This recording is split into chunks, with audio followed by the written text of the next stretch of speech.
They're all tied up with all things Falcons. This was the most ridiculous January of my life when it comes to a news cycle. Y'all know you're probably exhausted from it as well. Finally, we have a general manager in the building. Ian Cunningham, officially introduced and hired by the Falcons. He will be officially introduced this week. 18 years of NFL experience for Ian.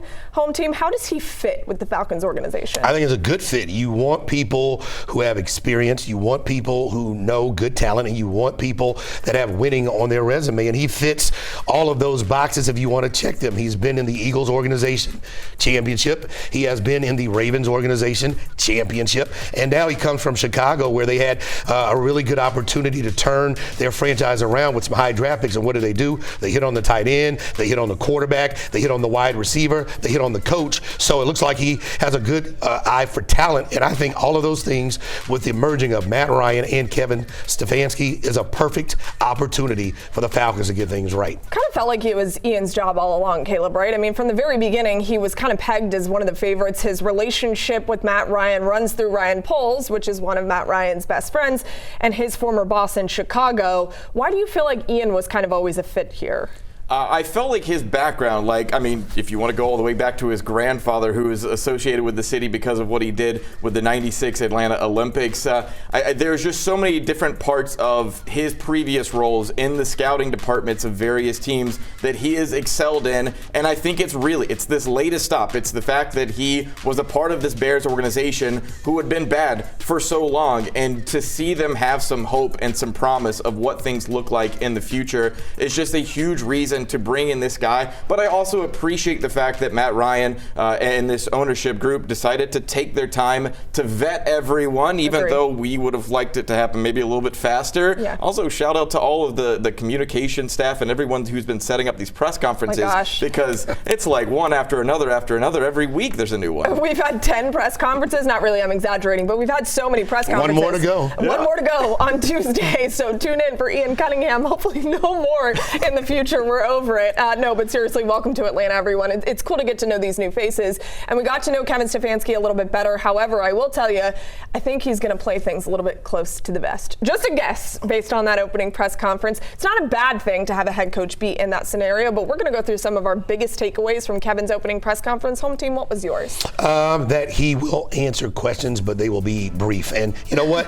I think based on what's gone on the last 8 years, I don't think most Falcon fans are really looking for a golden nugget from their coach at the microphone. They want to see wins. And he comes in with baggage already. Some of it his, with the offenses that have been in Cleveland 31st and 32nd the last 2 years. Yeah. But baggage from his predecessors who did not show any traction once they got here. So if he wins games, the biggest thing is he is not coming here to call plays. Tommy Rees, his offensive coordinator, will be calling plays, and that will tell the tale early if there is synergy between Tommy Rees, Kevin Stefanski, and hopefully Michael Penix Jr., or if that is not the answer, and what happens if that is not the solution. Which we know Kevin Stefanski has history in calling plays, obviously, but maybe he figured out once he relinquished those play calling duties to Tommy last year, hey, it's better if I just focus on being the head coach. Maybe that worked for him, and so maybe it works. And I like Atlanta. If there's an issue, if Tommy Rees doesn't work, he can commandeer the headsets. If Tommy Rees is phenomenal and a couple of years from now he's off to be a head coach somewhere, he can commandeer the headsets. There will be continuity and a guy who can make an ultimate decision with the offense, which is what we all have been waiting for with Bijan Robinson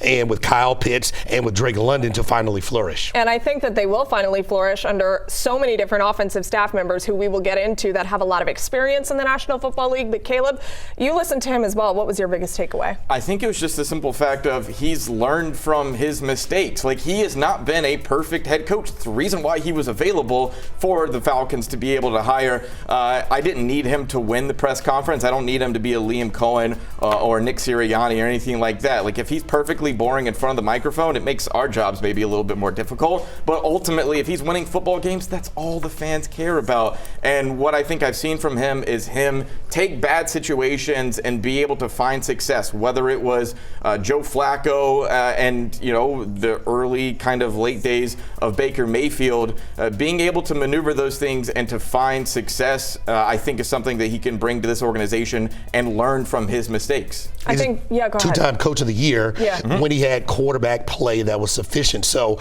with the bad that went on in Cleveland, there was some good that we hopefully will see early on in his coaching career if we have a good mix with the quarterback, the coach, and the offensive coordinator. 13 quarterbacks in his time with the Cleveland Browns. That is a lot of different quarterbacks. Here's my biggest takeaway, and it has to do with the quarterbacks and a little bit of what Hometeam was actually mentioning. I think that he's going to play his cards really close to the vest here when it comes to the quarterbacks. I don't think he said a whole lot. I know a lot of people want to say, oh, he's really high on Michael Penix Jr. I have no doubt that he actually really likes him as a quarterback, but he didn't say a whole lot to make us think that that's actually the case.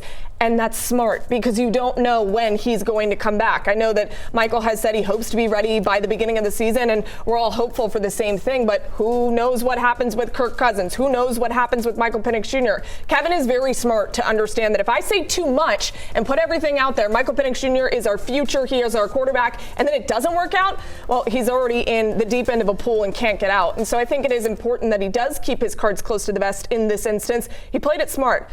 I have a feeling that's going to be how he does a lot of things here moving forward.